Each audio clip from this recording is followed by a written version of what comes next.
1971-এর জামায়াতে ইসলাম এবং 2024-এর জামায়াতে ইসলাম, পার্থক্য? আপনাদের খারাপ কি আর আপনাদের ভালো কি? আমাদের খারাপটা আপনারা ধরবেন, আর আমাদের ভালোটা আমরা বলবো না। আমাদের ভালোটা যদি আমরা বলি তাহলে আত্মতৃপ্তি আসবে, এটা আমরা করব না।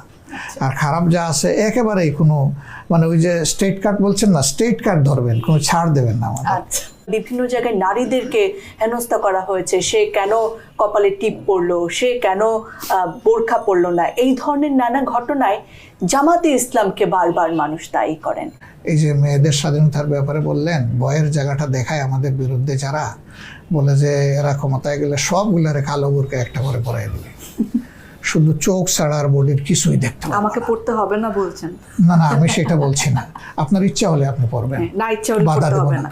আর যদি আপনি না পড়তে চান, অবশ্যই কালো বোরকা আপনাকে জোর করে পরানো হবে না, এটা নিশ্চিত থাকেন। আপনি না, শুধু সকল আমাদের মা বোনদের ক্ষেত্রে আমাদের স্ট্র্যাটেজি তাই হবে ইনশাআল্লাহ। জামাতে ইসলাম যদি ক্ষমতায় আসে তাহলে নারী স্বাধীনতা থাকবে না। জামাতে ইসলাম যদি ক্ষমতায় আসে, অন্য ধর্মাবলম্বীরা তাদের ধর্ম যথাযথভাবে পালন করতে পারবে। একটা কথা একটু জানতে চাই, পতিত সরকার আওয়ামী লীগ, তাদের একটা বড়ই বলবো নির্বাচন বলেন কিংবা জনগণের জনপ্রিয়তা পাওয়ার জন্য একটা বলি ছিল, স্বাধীনতার পক্ষের শক্তি, স্বাধীনতার বিপক্ষের শক্তি। স্বাধীনতার পক্ষের শক্তি তারা, স্বাধীনতার বিপক্ষের শক্তি সম্ভবত আপনারা। এই ব্যাপারটিকে একটু ক্লিয়ার করবেন? জামাতে ইসলামী তখন মুক্তিযুদ্ধে অংশগ্রহণ করে নাই, এটা ট্রু। জামাতে ইসলামী এক পাকিস্তানকে ঐক্যবদ্ধ রাখার পক্ষে ছিল, এটা ট্রু। আমি অস্বীকার করলেই অস্বীকার হয়ে যাবে না। কেন? জামাতে ইসলামের একটাই যুক্তি ছিল যে ভারত একটা বৃহৎ প্রতিবেশী, যদি তাদের নিয়ন্ত্রণে এবং সহযোগিতায় বাংলাদেশ স্বাধীন হয় তাইলে এই স্বাধীনতার ফসল বাংলাদেশের জনগণের ঘরে উঠবে না। 53 বছর কি প্রমাণ করলো? ভারত কোন ব্যাপারে আমাদের দেশে হস্তক্ষেপ করে নাই বলেন? 14 সাল তার একদম নেকেট প্রমাণ। সেখানে তারা তাদের পররাষ্ট্র সচিবকে পাঠিয়ে দিল, তিনি এসে এই দলের সাথে বসেন, ওই দলের সাথে বসেন। একজন সচিব, তিনি তো বসবেন আসলে রাষ্ট্রের সাথে, সরকারের সাথে। তিনি বসে বসে কে নির্বাচনে আসবে, আসবে না, এবং কে কার পক্ষে থাকবে, থাকবে না, এই ফর্মুলা তিনি এখানে প্রকাশ্যে দিয়ে গেলেন। মিডিয়া আপনারা তুলে ধরেছেন এগুলো। এটা কি?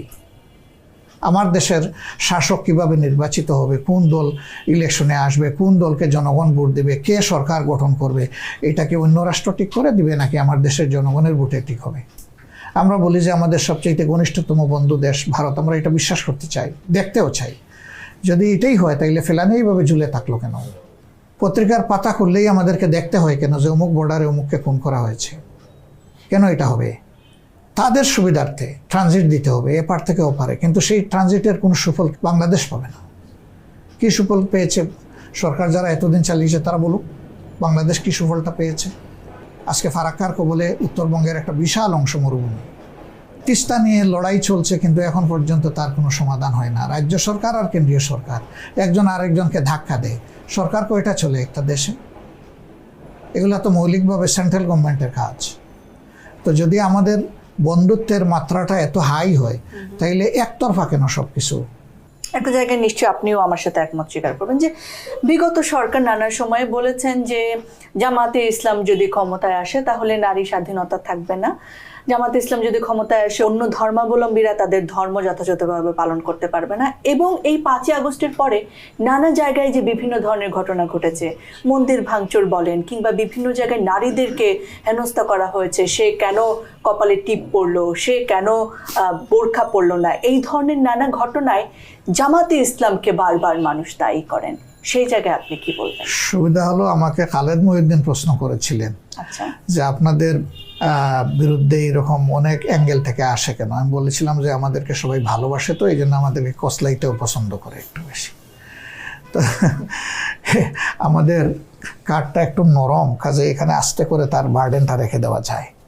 But at the end of the day আলহামদুলিল্লাহ আমরা ক্লিন প্রমাণিত হয়েছি এই স্বৈর শাসকের সময়ও। আপনি বলবেন তার প্রমাণ কি? আমি অনেক প্রমাণ দিতে যাব না, সবটার প্রমাণ আমার কাছে আছে। আমি একটা প্রমাণ শুধু দিই, বিদঘুটে একটা প্রমাণ।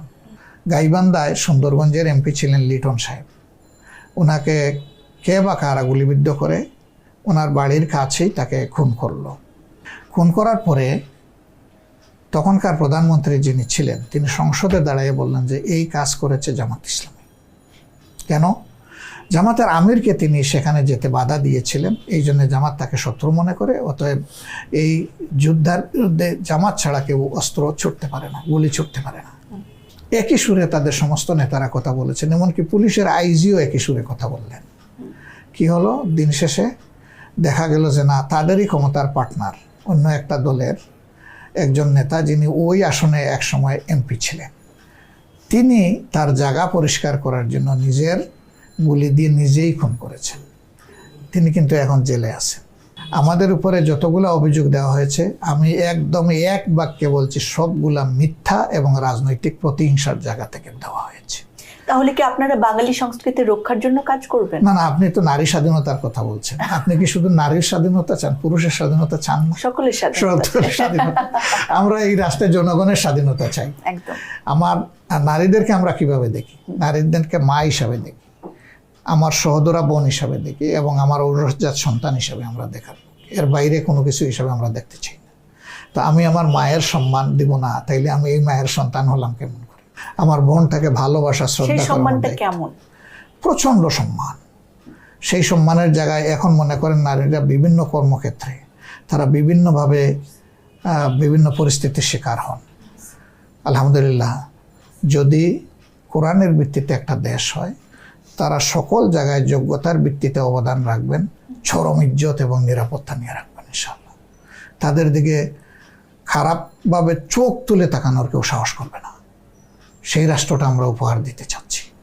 হেফাজতে ইসলাম সহ অন্যান্য ইসলামী সংগঠনগুলোর সাথে আপনাদের সম্পর্ক আসলে কেমন?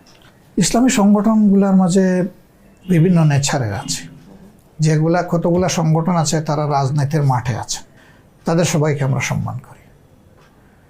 তারা তাদের কৌশলের দিক থেকে যেটা বেটার মনে করেন সেটা তারা ফলো করেন। আমরা আমাদের কৌশল, আদর্শগত দিক থেকে কতটা একই জায়গায়। আমরা কোরআন আমাদের এক, সুন্নাহ আমাদের এক, নবী আমাদের এক। আমরা এবার একটু নির্বাচনের জায়গাটাতে আসি। তো যে অন্তর্বর্তীকালীন সরকার আমাদের রয়েছে, বিএনপি নানা সময় নির্বাচন যাতে দ্রুত দেওয়া হয় সেটার জন্য তারা নানা সময় কথা বলেছে। আপনারা বলেছেন যে সংস্কারের জন্য আপনারা যথেষ্ট সময় দিতে চান। সেই যথেষ্ট সময়টা আসলে আমরা যথেষ্ট শব্দ ব্যবহার করিনি।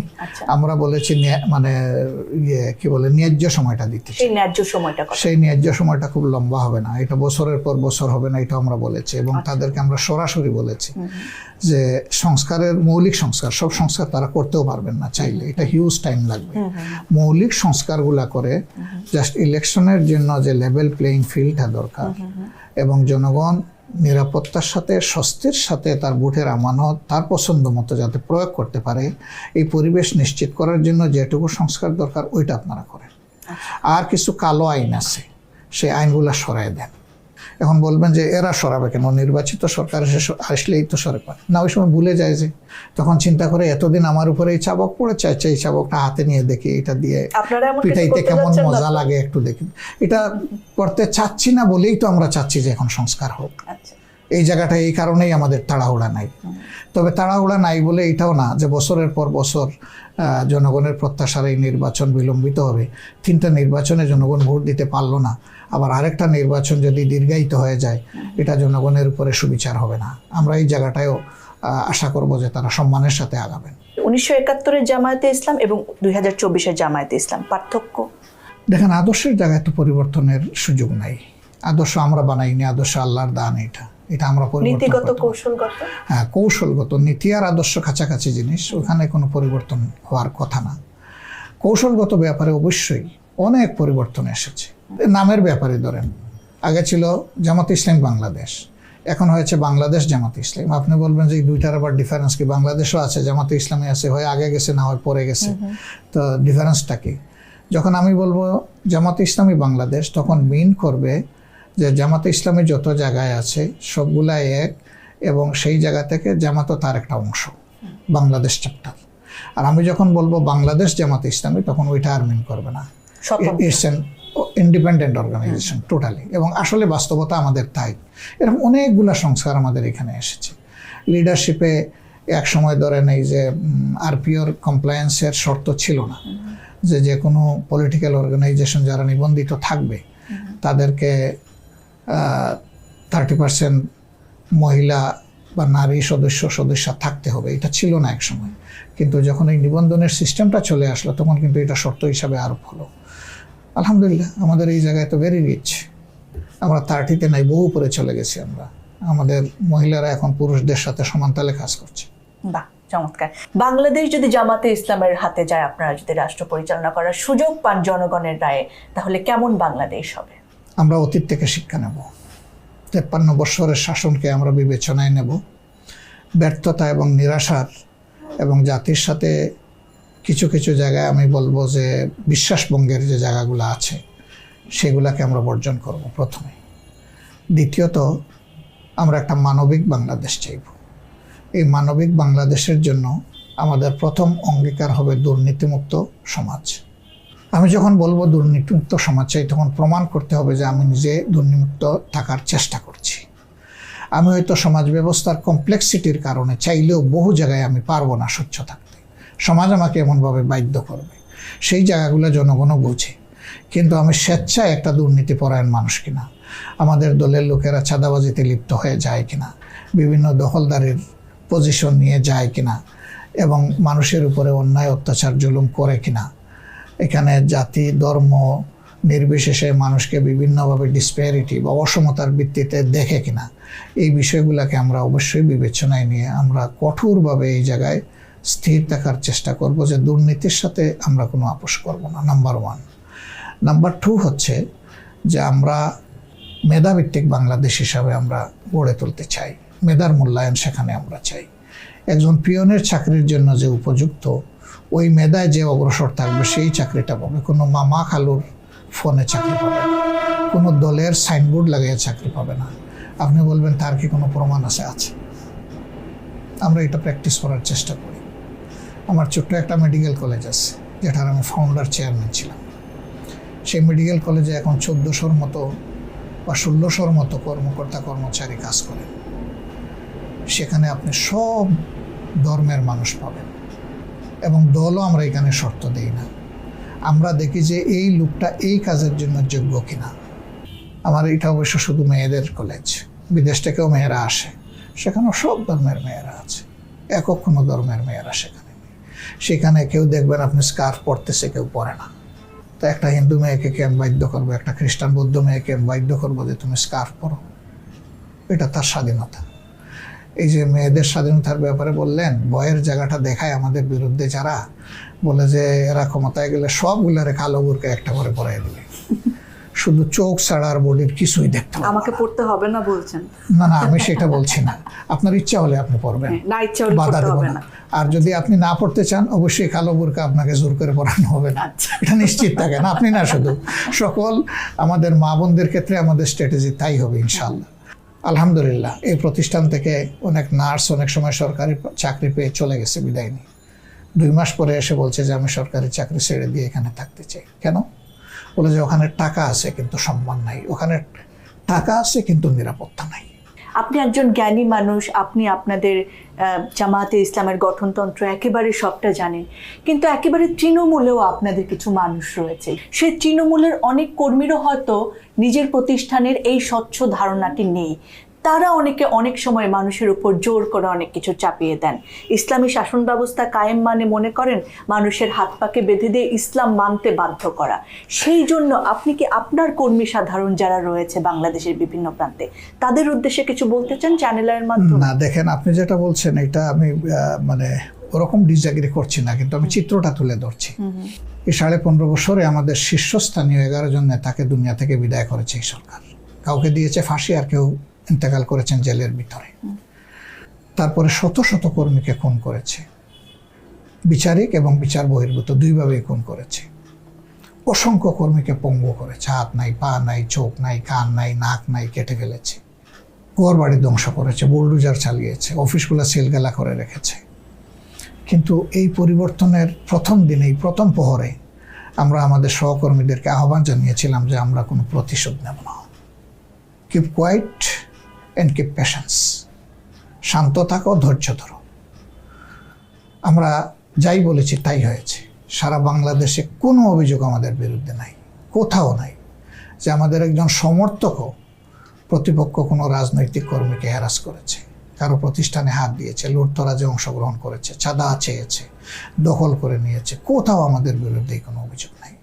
তারপরে যদি কেউ মানবিক দুর্বলতার কারণে করে, আমরা তাকে ছাড়ি না, আমরা তাকে কারেকশনের জন্য সাথে সাথেই ধরি এবং আমরা দলীয় ব্যবস্থা গ্রহণ করি যেটা তার জন্য উপযুক্ত। আমরা চাই না যে আমাদের কারণে ইসলামের সুমহান আদর্শ কলঙ্কিত হোক, প্রশ্নবিদ্ধ হোক। কারণ মানুষ বললে তাই তো এটাই তো ইসলাম দেখতেছি, ইসলামের নাম লুটতরাজ, ইসলামের নাম চাঁদাবাজি, ইসলামের নাম মানুষের উপরে জোর জুলুম চালানো। আমাদের দেশে যারা আছেন, আমরা মাইনরিটি মেজরিটি বিশ্বাস করি না, এটা আপনারা জানেন।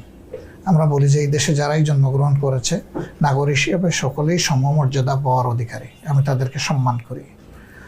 তা এই জায়গা থেকে এখন হিন্দু বদরুকরা নিজের মুখে তারা বলতে শুরু করেছেন যে বাংলাদেশে একটা দলের ব্যাপারে আমরা নির্দ্বিধায় কথা বলতে পারি যে এই দলের কোনো নেতাকর্মী আমাদের 1 ইঞ্চি জায়গাও কোথাও অবৈধভাবে দখল করে নাই। এটা বলছেন তারা? ইয়েস বলছেন, পাবলিক মিটিংয়ে বলেছেন, হাজার মানুষের উপস্থিতিতে মাইকে কথা বলেছেন। সেখানে শুধু আমরা না, সাধারণ জনগণ ছিল, অন্য দলের নেতারাও ছিল। এমনকি এবারকার এই পরিবর্তনের পরে জানেন যে একটা দেশের পক্ষ থেকে দফায় দফায় এই দেশে কি হয়েছে কি না হয়েছে সেগুলাকে অনেকটা মেলাফাইড ওয়েতে উপস্থাপন করা হচ্ছে বিশ্বের দরবারে, বিভিন্ন জায়গায়, বিশেষ করে অনলাইন প্ল্যাটফর্মে, সোশ্যাল প্ল্যাটফর্মে। এখান থেকে তারা এটা প্রতিবাদ করেছে। তারা বলেছে আমাদেরকে শান্তিতে থাকতে দিন, আমরা যা নই তা বলতে যাচ্ছেন কেন আপনারা? তা আমরা আশা করছি যে সব কিছুর গোড় কাটবে। এখন বলবেন যে এতদিনে এটা তৈরি হলো কেমনে আপনাদের বিরুদ্ধে? তৈরি হওয়ার মূল কারণ হলো 17.5 বছর আমাদেরকে কথা বলতে দেওয়া হয়নি। এই স্বৈর শাসনের 15.5 আর তার আগের সেনা সমর্থিত 2 বছর। আপনি আজকে আসছেন কেন? এই 24-এর কারণেই আসছেন। এর আগে কি আপনি আসার চিন্তা করছেন? আপনার হাউস আসার চিন্তা করেছে? আমি যাওয়ার চিন্তা করেছি? কোনোটাই পারি নাই। এই যে আমরা পারলাম না, আর একতরফা আমাদের বিরুদ্ধে যে মিথ্যা প্রপাগান্ডা চালানো হলো। মিকিয়াভেলির একটা কথা আছে না, যে মিথ্যাকে সত্যে পরিণত করার জন্য একবার বললে হবে না, 100বার বলো, তাইলে একসময় মানুষ বিশ্বাস করবে। যে 100 বার কি একটা মানুষ মিথ্যা বলতে পারে নাকি? এটাই তো বোধহয় সত্য। সেই রকম আমাদের বিরুদ্ধে মিথ্যাকে সত্যে পরিণত করা হয়েছে। ইনশাল্লাহ আমরা মুখে নয়, আমাদের কাজের মাধ্যমে